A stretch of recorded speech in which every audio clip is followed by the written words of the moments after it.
Praise the Lord. കർത്താവിൻ്റെ ധന്യ തിരുനാമം വാഴ്ത്തപ്പെടുമാറാകട്ടെ. ഞാൻ ക്രിസ്തുവിൽ സ്നേഹിക്കുന്ന എല്ലാ ദൈവമക്കൾക്കും 6-ാം മാസത്തിൻ്റെ 14-ാമത്തെ പ്രഭാത വന്ദനം കൂടെ അറിയിക്കുന്നു.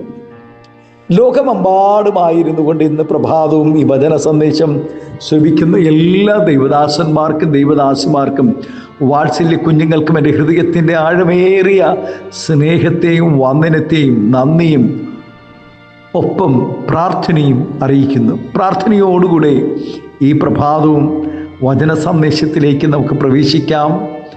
ആമേൻ. 97-ാം സങ്കീർത്തനക്കാരൻ പാടുന്നു, യഹോവയെ സ്നേഹിക്കുന്നവരെ ദോഷത്തെ വെറുപ്പിൻ. ദൈവത്തെ സ്നേഹിക്കുന്നവർക്ക് ലഭ്യമാകുന്ന നിരവധി നന്മകളും അനുഗ്രഹങ്ങളും വിശുദ്ധ വേദപുസ്തകത്തിൽ രേഖപ്പെടുത്തിയിട്ടുണ്ട്. അതുപോലെ ദൈവത്തെ സ്നേഹിക്കുന്നവരുടെ സ്വഭാവ ഗുണങ്ങളും എന്തെല്ലാം ആയിരിക്കണമെന്നും എന്തായിരിക്കണമെന്നും തിരുവചനത്തിൽ ഉടനീളം രേഖപ്പെടുത്തിയിട്ടുണ്ട്.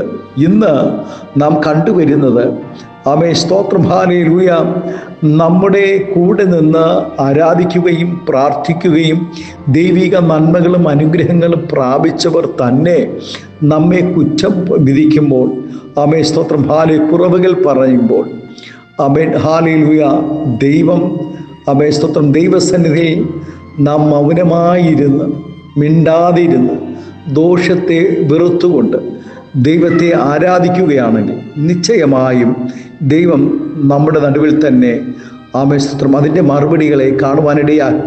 തിരുവചനം പറയുന്നു, മിണ്ടാതിരുന്നു ദൈവം ആരെന്നറിഞ്ഞുകൊള്ളുവിൻ. ഹല്ലേലൂയ. ദൈവത്തെ സ്നേഹിക്കുന്നവർക്കുണ്ടായിരിക്കേണ്ട വളരെ പ്രധാനപ്പെട്ട ഒരു ഗുണത്തെക്കുറിച്ചാണ് ഭക്തൻ ഇവിടെ സങ്കീർത്തനത്തിൽ കൂടെ പറഞ്ഞിരിക്കുന്നത്. ദൈവത്തെ സ്നേഹിക്കുന്നവൻ ദോഷത്തെ വെറുക്കണം എന്നാണ് സങ്കീർത്തനക്കാരൻ ആവശ്യപ്പെടുന്നതും ഇത് തന്നെയാണ്, ദോഷത്തെ വെറുക്കണം. ഇന്ന് നന്മ ചെയ്യുന്നവർക്ക് ദോഷം ചെയ്തുകൊണ്ടാണ് അവരുടെ നന്മയ്ക്കായി പ്രവർത്തിച്ചു കൊണ്ടിരിക്കുന്നത്. ഹല്ലേലൂയ, സ്തോത്രം. ദൈവദാസന്മാർക്ക് വിരുദ്ധമായി, ദൈവസഭയ്ക്ക് വിരുദ്ധമായി, ശുശ്രൂഷകൾക്ക് വിരുദ്ധമായി, അവരുടെ തലമുറകൾക്ക് വിരുദ്ധമായി, സ്തോത്രം, ഈ നാളുകളിൽ കണ്ടുവരുന്നതെല്ലാം നന്മ ചെയ്യുന്നവർക്ക് ദോഷം ചെയ്യുക, അതല്ലാതെ മറ്റൊന്നും അവർക്കറിയത്തില്ല. പലരും രക്ഷിക്കപ്പെടുമ്പോൾ പാപം ചെയ്യുന്നത് നിർത്തുകയും പലതും ഉപേക്ഷിക്കുകയും ചെയ്യും എന്നുള്ളതിന് സംശയമൊന്നുമില്ല. എന്നാൽ ദോഷം ചെയ്യാതിരുന്നാൽ മാത്രം പോരാ, പാപത്തെ ശത്രുവായി കാണുകയും അതിനോട് വെറുപ്പുള്ളവരായി തീരുകയും ചെയ്യണമെന്നാണ് ഏറ്റവും സ്തോത്രം സത്യമായ കാര്യം. എന്താണ് സ്തോത്രം, ദോഷം? നമുക്ക് നന്മ ചെയ്യുന്നവരെ നാം ഒരിക്കലും മറന്നു പോകരുത്. നമുക്ക് നന്മ ചെയ്തവരെ ദുഷിക്കരുത്, പരിഹസിക്കരുത്. സ്തോത്രം, ഹല്ലേലൂയ. അവരെ ഒരിക്കലും ഒന്നിലും വേദനിപ്പിക്കുവാനിടവരരുത്. നമ്മുടെ മാതാപിതാക്കളെ നാം ഒരിക്കലും വേദനിപ്പിക്കരുത്. നമ്മുടെ കൂട്ടു സഹോദരങ്ങളെ നാം ഒരിക്കലും വേദനിപ്പിക്കരുത്.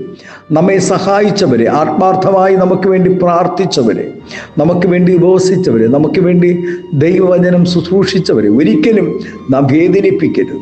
ക്രിസ്തീയ ജീവിതം ഒറ്റക്കുതിപ്പിൽ ലക്ഷ്യസ്ഥാനത്ത് എത്തുന്നതോ ചില ദിവസങ്ങൾ കൊണ്ടോ മാസങ്ങൾ കൊണ്ടോ തീരുന്നതുമല്ല. ഹല്ലേലൂയ. ചിലരുടെ ധാരണ പെട്ടെന്ന് വീട് വെക്കാം, പെട്ടെന്ന് കാർ മേടിക്കാം, പെട്ടെന്ന് സമ്പന്നരാകാം, ഏതോണ്ട് 1-2 ദിവസം കൊണ്ട്, ഒരു മാസം കൊണ്ടോ ഒരു വർഷം കൊണ്ടോ അവസാനിക്കുന്നതാണ് വിശ്വാസ ജീവിതമെന്നാണ്.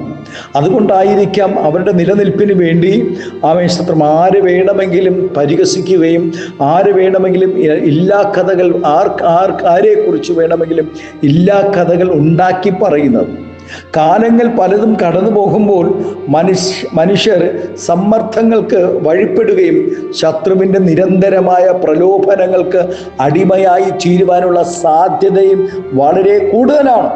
അങ്ങനെയുള്ള സന്ദർഭങ്ങളിൽ ഒരു കാലത്ത് ഉപേക്ഷിച്ച് കളഞ്ഞ പലരും ജീവിതത്തിലേക്ക് മടക്കിയെടുക്കുകയും പിന്നീട് അതിൽ നിന്നും മോചനം നേടുവാൻ കഴിയാതെ ജീവിതം തകർന്നു പോവുകയും ചെയ്യാനുള്ള സാധ്യതകൾ വളരെ കൂടുതലാണ്. ഭോഷ്ക് പറയുക, ഭോഷ്ക്, ആമേൻ, ഇല്ലാത്തത് ഉണ്ടാക്കി പറയുക. അത് ഈ കാലഘട്ടങ്ങളിൽ ആത്മീയ ഗോളത്തിൽ കണ്ടുവരുന്ന വലിയൊരു പ്രവണതയാണ്. സ്തോത്രം, ആമേൻ, ഹല്ലേലൂയ, ആമേൻ, സ്തോത്രം. കഷ്ടത എന്ന് പറഞ്ഞ്, ആമേൻ, കടഭാരമെന്ന് പറഞ്ഞ്, സ്തോത്രം, ഇല്ലാ കഥകൾ പറഞ്ഞ് എന്നും കരഞ്ഞു വിളിച്ചു നിലവിളിച്ച് മറ്റുള്ളവരുടെ നന്മകൾക്ക് വേണ്ടി ആര് വേണമെങ്കിലും എങ്ങനെയും ആമേൻ ചിത്രീകരിക്കാം, എങ്ങനെയും അധിക്ഷേപിക്കാമെന്ന ഒരു ധാരണയിൽ നടക്കുന്ന ഒരു കൂട്ടം ജനങ്ങൾ. സ്തോത്രം. ഇന്ന് ആത്മീയ ഗോളത്തിൽ കണ്ടുവരുന്നത് അത് തന്നെയാണ്. എന്നാൽ ദൈവത്തെ സ്നേഹിക്കുന്നവർ എല്ലാ പാപത്തെയും പാപമായി കാണുകയും അതിനോട് വൈരാഗ്യ ബുദ്ധിയോടുകൂടി ഇടപെടുകയും അതിനെ വെറുപ്പോടും അവജ്ഞയോടും കൂടെ കാണുകയും ചെയ്യുമെങ്കിൽ പ്രലോഭനങ്ങളിൽ വീഴാതെയും ദൈവസ്നേഹത്തിൽ നിന്നും അകലുകയും ചെയ്യാതെയും സ്തോത്രം അവർക്ക് ജീവിക്കുവാൻ കഴിയും. അകലാതെ കഴിയുവാൻ ഇടയാകും ദൈവസ്നേഹത്തിൽ നിന്നും. സാത്താന്റെ പ്രലോഭനങ്ങൾക്ക് വഴിപ്പെട്ടാണല്ലോ മനുഷ്യൻ പാപത്തിൽ വീണതും ദൈവത്തിൽ നിന്നും അകന്നുപോയതും. ആദാമ്യ രക്തത്തിൽ പിറന്ന മനുഷ്യരെല്ലാവരും സാത്താനിലുള്ളവരാണ്. സാത്താന്റെ പ്രലോഭനങ്ങളിൽ വീണ് കൊണ്ടിരിക്കുന്നു ഓരോ ദിവസവും. ദൈവം മനുഷ്യനെ അവരുടെ ക്രിയകൾ നിമിത്തം എത്ര തന്നെ ശിക്ഷിച്ചാലും, ദൈവം മനുഷ്യർക്ക് എത്ര നന്മകൾ കൊടുത്താലും അവർ ദൈവത്തോട് മത്സരിക്കുകയും ദോഷം ചെയ്തുകൊണ്ടിരിക്കുകയും ചെയ്യുന്നു. എന്തിനാണ് ആരെ പ്രസാദിപ്പിക്കാൻ വേണ്ടിയിട്ടാണ് ഈ പരദൂഷണങ്ങൾ പറയുന്നത്, ഈ ഭോഷ്ക് പറയുന്നത്? സ്തോത്രം, ഹല്ലേലൂയ. ദൈവത്തിൻ്റെ സന്നിധിയിൽ ഭർത്താവിനെ ബഹുമാനമില്ല, ഭാര്യയെ സ്നേഹമില്ല, മക്കളെ അനുസരണയോടുകൂടെ വളർത്തുവാൻ കഴിയുന്നില്ല. സ്തോത്രം, ഹല്ലേലൂയ. ദൈവസന്നിധിയിൽ വിശ്വസ്തയോടുകൂടെ നിൽക്കുവാൻ കഴിയുന്നില്ല. എന്തിനേറെ സ്തോത്രം, എന്നിട്ടും മറ്റുള്ളവരുടെ മുന്നിൽ ഞാൻ വിശുദ്ധനാണ്, ഞാൻ വിശുദ്ധിയോടെ ജീവിക്കുന്നവളാണ്, സ്തോത്രം, എന്നെ പോലെ പ്രാർത്ഥനാക്കാരി വേറെയില്ല, പ്രാർത്ഥനാക്കാരൻ വേറെയില്ല.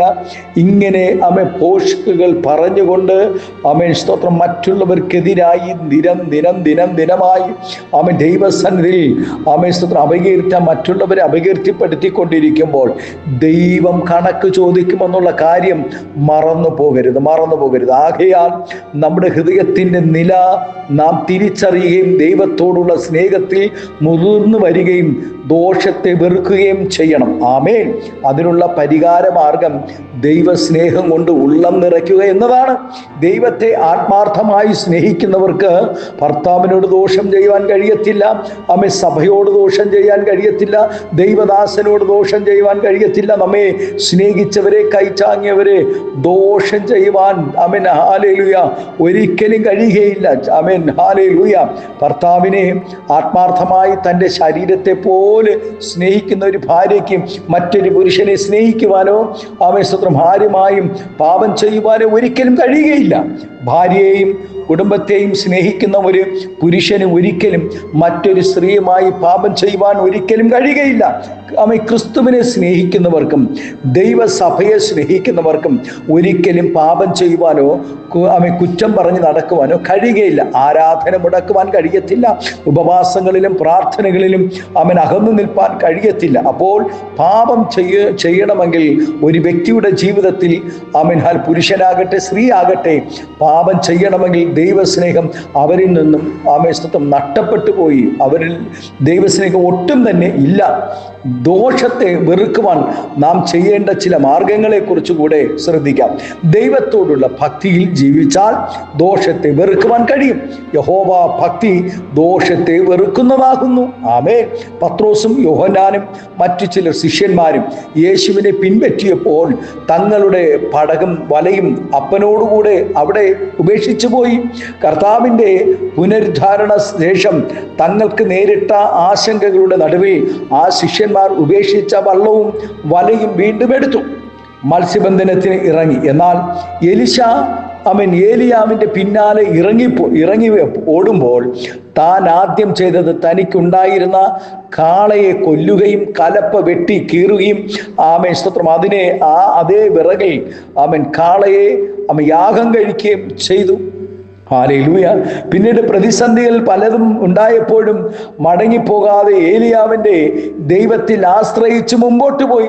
അതുകൊണ്ട് പ്രിയ ദൈവവേദിയിലെ ആമേൻ സ്തോത്രം, ഹാലിലെ കട്ടത വന്നപ്പോൾ, പ്രതികൂലം വന്നപ്പോൾ, ആമേൻ സ്തോത്രം, എന്തിനേറെ ആമേൻ പ്രതികൂലമായ യോർദാന്റെ മുന്നിൽ ഏലിയാവിൻ്റെ ദൈവം എവിടെയെന്ന് ചോദിച്ച് തനിക്ക് ലഭിച്ച കൃപയുടെ പുതപ്പിനെ എടുത്തടിച്ചപ്പോൾ ആമേൻ യോർദാൻ രണ്ടായി പിൻവാങ്ങുവാനിടയായി.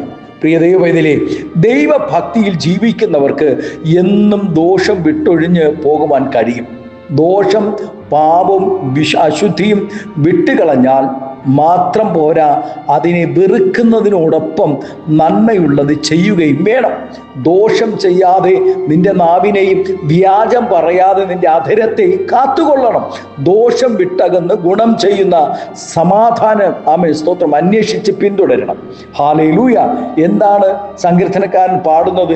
യോബ് എന്ന ഭക്തനെ കുറിച്ച് ദൈവത്തിന് പറയാനുള്ളത് ദോഷം വിട്ടകന്നു നടക്കുന്നവനായിരുന്നു എന്ന് 3 പ്രാവശ്യം ദൈവം സാക്ഷ്യം പറഞ്ഞിട്ടുണ്ട്. പാപം ചെയ്യുവാനുള്ള വളരെ പ്രലോഭനങ്ങളിൽ കൂടെ കടന്നുപോയ വ്യക്തിയാണ് യോസഫ്. എന്നാൽ ദൈവത്തെ എന്തിനേക്കാളും അധികം സ്നേഹിക്കുന്ന ആ ഭക്തൻ പാപത്തെയും ദോഷത്തെയും വെറുത്ത് ഓടുവാനിടയായി. പ്രിയ ദൈവപൈതലേ, നന്മ ചെയ്യുവാൻ പ്രാപ്തിയുള്ളപ്പോൾ നമുക്ക് വേണ്ടി പ്രാർത്ഥിച്ചവരുണ്ട്, നമ്മെ സ്നേഹിച്ചവരുണ്ട്, നമ്മെ സഹായിച്ചവരുണ്ട്. അവരെ എല്ലാം ഓർക്കുന്നതും അവരെ സഹായിക്കുന്നതും വലിയ നന്മ തന്നെയാണ്. നമ്മുടെ ജീവിതത്തിൽ വന്നുപോയ കുറവുകളെ, പാപങ്ങളെ ഏറ്റുപറഞ്ഞുകൊണ്ട് ഈ പ്രഭാതം ദൈവസന്നിധിയിൽ ദോഷത്തെ വെറുത്തു കൊണ്ട് ദൈവസ്നേഹത്തിൽ ജീവിക്കുവാൻ ഈ പ്രഭാതം നമ്മെ ഒന്ന് ഏൽപ്പിച്ചു കൊടുക്കാമോ? നിശ്ചയമായും നമ്മുടെ പ്രാർത്ഥനകളുടെ മറുപടികളെ ദൈവം നൽകുവാനിടയാകും. നമ്മുടെ കണ്ണുകളെ ദൈവസന്നിധിയിലേക്ക് നമുക്ക് ഒരു നിമിഷം പ്രാർത്ഥിക്കാം. പരിശുദ്ധ ദൈവമേ, സ്നേഹവാനായ ഞങ്ങളുടെ നല്ല കർത്താവേ, അനുഗ്രഹവും പ്രശാന്തവുമായ ഒരു വിശുദ്ധ പ്രഭാതം കൂടെ കാണുവാൻ സ്വർഗം ഞങ്ങൾക്ക് തന്ന വിലയേറിയ ഭാഗ്യത്തിനായി സ്തോത്രം. ഈ പ്രഭാതം ഈ ശബ്ദം ശ്രമിക്കുന്ന എല്ലാ ദൈവദാസന്മാരെയും അനുഗ്രഹിച്ച് പ്രാർത്ഥിക്കും. ആത്മീയ ഭൗതിക നന്മകൾ നൽകി മാനിക്കണം, ആദരിക്കണം, അനുഗ്രഹിക്കണം. സ്വർഗം അത്ഭുതം ചെയ്യും, മഹത്വമെടുക്കും. യേശുവിൻ്റെ നാമത്തിൽ കൃപയോടെ പ്രാർത്ഥന കേൾക്കണമേ സ്വർഗീയ നല്ല പിതാവേ. Amen, amen. Thank U.